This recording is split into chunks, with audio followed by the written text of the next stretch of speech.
Semana final para que Vasco possa alcançar acordos importantes.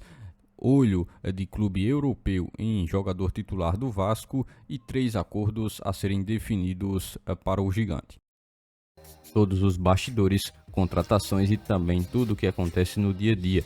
Estarei te deixando 100% atualizado sobre o que acontece no gigante. Mas antes de eu te deixar muito bem informado do que acontece no Vasco, inscreva-se no canal, ative as notificações e também deixe sua curtida neste vídeo. Agora vamos partindo para as últimas notícias do Vasco no dia de hoje. A janela de transferências atual, que está aberta, está muito próxima de se fechar. Com menos de uma semana para que isso de fato possa acontecer, o Vasco ainda não conseguiu decidir o futuro de algumas negociações e principalmente decidir a permanência ou não de alguns jogadores que estão treinando em separado no CT Moacir Barbosa. É claro que nessa última semana em que o Vasco terá disposição para que possa resolucionar boa parte desses casos, terá de lidar com também uma frequência e também um foco maior para que possa decidir qual será o futuro desses jogadores em específico que estão treinando de maneira separada no plantel Cruz Maltino e que muito provavelmente não serão aproveitados pelo técnico Fábio Carilli durante esse início de temporada ou o decorrer dela. O prazo final vai até 28 de fevereiro, onde o Vasco terá a possibilidade de negociar ou não 6 nomes em específico. Jogadores esses como Capaços, Riquelme, De Luca, JP e também Lucas Eduardo. Jogadores que formam esse grupo de atletas que treinam atualmente separado no CT Moacir Barbosa e que nesse atual período não estão sendo utilizados pelo treinador Fábio Carilli. Os jogadores mais jovens, como os casos de Riquelme, JP e Lucas Eduardo, o Vasco muito possivelmente buscará empréstimo em outros clubes para que dessa forma os atletas possam ganhar um tempo a mais e oportunidades para que consigam atuar. Cruz Maltino tem também buscado aliviar a folha salarial e fazer com que esses jogadores que não estão no plano do time possam estar presentes em outras equipes, mesmo que de forma momentânea, e assim possibilite o Cruz Maltino dividir ou também fazer com que os clubes que aceitem esses jogadores possam assumir de maneira integral os valores dos jogadores que estão no elenco do Cruz Maltino, mas que não estão sendo utilizados. É dessa forma que o Cruz Maltino quer fazer com que esses atletas possam ganhar tempo de jogo, também evoluir e também estar presentes em outras equipes para que não estejam de certa forma treinando em separado atualmente, casos de muitos jogadores como esses citados. Além de buscar também negociar esses jogadores que foram já citados anteriormente, o Cruz Maltino vê a possibilidade e o interesse de clube europeu na intenção de contratar um jogador titular na equipe atual.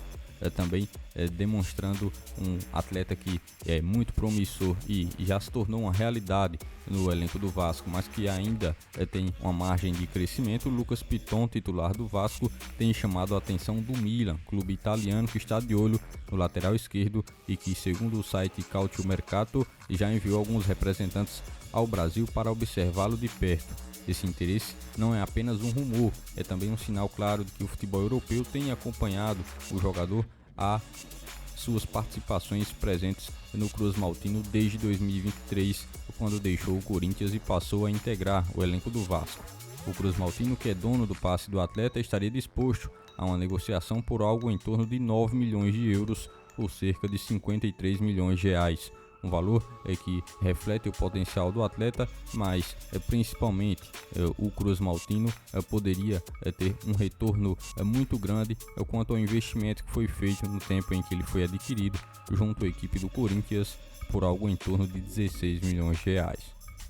O jogador tem qualidades ofensivas e algumas deficiências defensivas, mas é um jogador que faz parte de uma posição que hoje é muito rara e principalmente em jogadores de qualidade, uma determinada escassez para se encontrar jogadores que possam fazer as laterais, tanto esquerda quanto direita, jogadores de boa qualidade que possam também ter características nas quais Lucas Piton carrega, Foi justamente em 2024 ele o principal assistente do Vasco, jogador que conseguiu muito bem utilizar de suas características, por isso tem chamado a atenção do futebol europeu, agora com o Milan de olho em um possível negócio.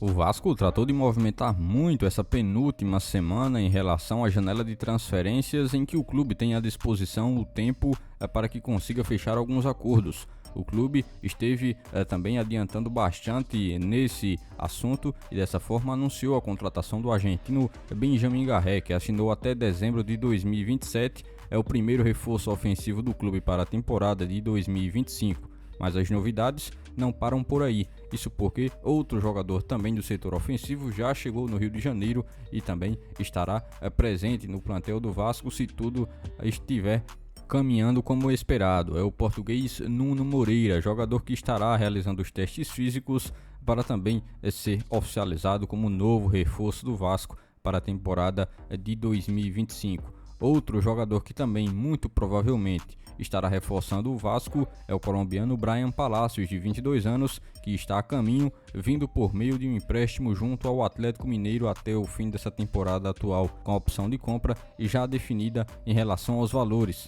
O Vasco está reforçando um setor que precisava de mais opções de maneira muito clara e óbvia. Quem assistia e acompanhava os compromissos do Vasco desde pelo menos a parte final do Campeonato Brasileiro de 2024 visualizava um Vasco muito abaixo, principalmente no seu setor ofensivo e dependendo muito de nomes como o Verratti e também a individualidade de um jogador como o Payet ou outro atleta que pudesse ter um senso criativo um pouco mais significativo no elenco do Cruz Maltino. Agora, com a possibilidade de ter mais 3 opções para o setor ofensivo, é claro que o Cruz Maltino vai subir de maneira bem interessante o seu nível nesse setor ofensivo. E a partir do momento que esses jogadores estiverem em campo, o torcedor, é claro, que fará toda uma análise. Por este dia de hoje, foram essas as últimas notícias do Vasco da Gama que vocês acompanharam neste vídeo. Já se inscreva-se no canal, ative as notificações e também deixe sua curtida. Deixe seu comentário também sobre todas as notícias que foram repassadas a todos vocês. E lembre-se também de seguir o nosso Instagram oficial que está na descrição do vídeo. Logo mais estarei retornando com mais informações do nosso Vascão. Até o próximo vídeo.